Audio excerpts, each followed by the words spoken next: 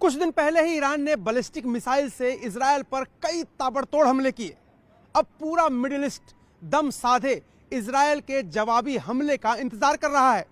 एक बात तो तय है कि इजराइल जवाबी हमला जरूर करेगा, लेकिन कब करेगा ये टाइम क्लियर नहीं है। इस बीच ईरान के राष्ट्रपति की पुतिन से मुलाकात के कई बड़े मायने हैं।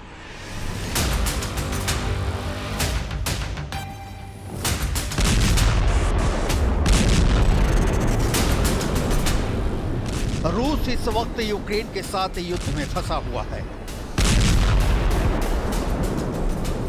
और ईरान पर इजराइल के हमले की तलवार लटक रही है, जिसमें उसका साथ अमेरिका दे रहा है।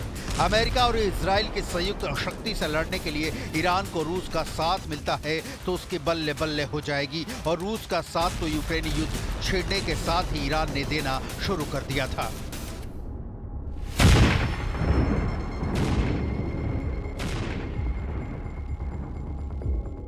यानी ईरान रूस की दोस्ती दोनों के लिए वक्त की जरूरत है। ईरान ने रूस को शहीद 136 ड्रोन, इसे चलाने की ट्रेनिंग, कम दूरी की बैलिस्टिक मिसाइलें मुहैया कराई हैं। इसके अलावा ईरान ने रूस को फतह 110, फतह 360 और जुल्फगर सिस्टम भी मुहैया कराया है। अब ईरान को रूस से Su-35 लड़ाकू जेट और S-400 एयर डिफेंस सिस्टम की जरूरत है। पिछले साल नवंबर में ईरान ने कहा था कि Su-35 लड़ाकू विमान, Mi-28 हेलीकॉप्टर और Yak-130 के लिए रूस के साथ समझौता हो चुका है।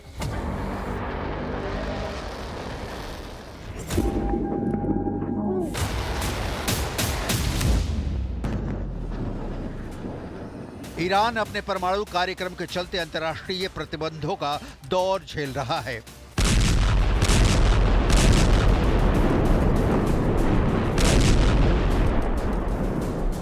के साथ यूक्रेन पर हमले के कारण यही हो रहा है। लिहाजा दोनों देश मिलकर अमेरिका के खिलाफ खड़े होते हैं तो इसमें कोई ताज्जुब की बात नहीं होगी।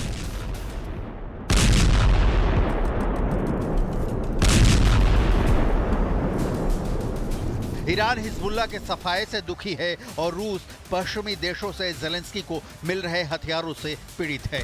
इसके अलावा मिडिल ईस्ट में अमेरिकी वर्चस्व को चैलेंज करने का भी यही वक्त हो सकता है। पुतिन ईरान के साथ खड़े हो सकते हैं क्योंकि यूक्रेन के खिलाफ जंग में ईरान ने पुतिन का भरपूर साथ दिया था। ईरान ने रूस को न सिर्फ बैलिस्टिक मिसाइल दी बल्कि ड्रोन भी सप्लाई किए। यहां तक कि ड्रोन की एक फैक्ट्री ही रूस में खोल दी। जानकारों के मुताबिक अब समय आ गया है जब पुतिन ईरान के इन एहसानों का बदला चुकाना चाहेंगे। तो ऐसे में बड़ा सवाल यह है कि ईरान और पुतिन की दोस्ती अमेरिका के खिलाफ होगी, उस अमेरिका के खिलाफ जो इजराइल के साथ मजबूती से खड़ा है और ये जंग को भड़काने में एक बड़ा कारण बन सकता है। ईरान के परमाणु कार्यक्रम में रूस की अहम भागीदारी है। पश्चिमी मीडिया में इसे लेकर कई रिपोर्टें छपती रही हैं। हालांकि इसकी पुष्टि नहीं हो पाई है। घरेलू ऊर्जा की जरूरतों को पूरा करने के लिए रूस ईरान के परमाणु कार्यक्रम में मदद के संकेत देता रहा है। ऐसे में यूक्रेन युद्ध में काफी मददगार रहे ईरान को रूस नई तकनीकें और उसकी जरूरत के सैन्य साजो सामान और एयर मिसाइल डिफेंस सिस्टम देने पर सहमत हो सकता है। इसीलिए रूसी और ईरानी राष्ट्रपति की यह मुलाकात काफी अहम मानी जा रही है।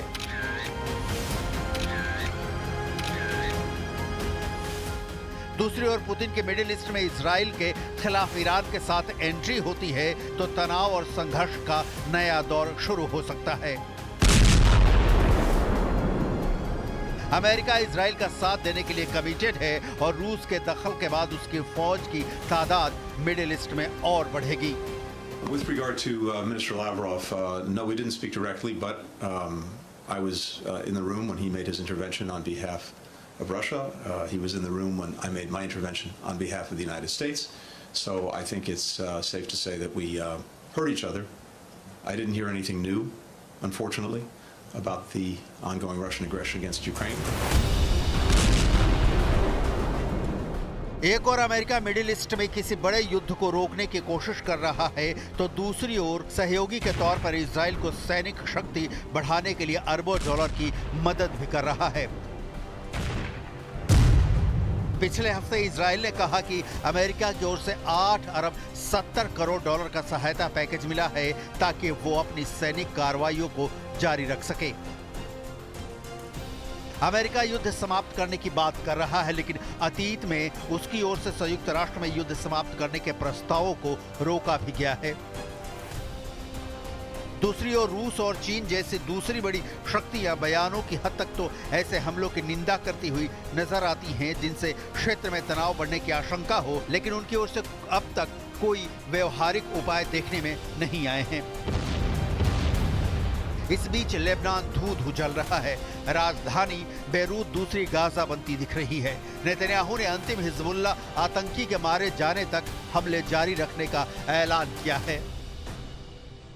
इजरायली सेना दक्षिणी लेबनान में हिजबुल्लाह के खिलाफ जमीनी ऑपरेशंस कर रही है। इस बीच ईरान में मांग बढ़ रही है कि तेहरान को अपनी सेना हिजबुल्लाह की मदद के लिए लेबनान भेजनी चाहिए।